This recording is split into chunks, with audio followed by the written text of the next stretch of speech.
My biggest mentor, I think, through the process would be my coach, Jim Anderson. You know, like you said, no one can get to where you are at this level without people. And my family has obviously been a major influence, but Jim from day one has encouraged me. I was paralyzed on January 21st, 2008. And my first practice was April 8th of 2008. So not even 4 months later. And, you know, when I got back in the water and I went to practice that day, I was scared. You know, I just didn't know what to expect. And my parents, I think, thought I was a little bit crazy saying I wanted to swim again. And of course they supported me, but I got to the pool and Jim didn't know me before.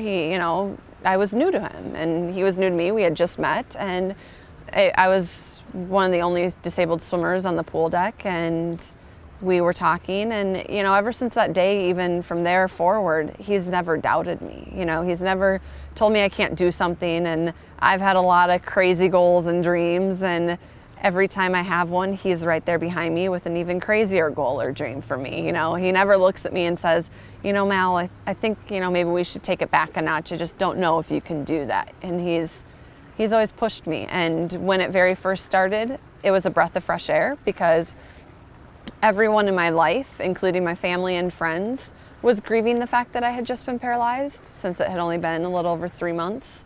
And so was I, but he didn't know any better. He didn't know me before I was paralyzed. And he was the first person to be a major influence in my life after my injury that didn't know me before, and that could just kind of see it as, all right, well, this is who she is, and he didn't have anything to compare it to.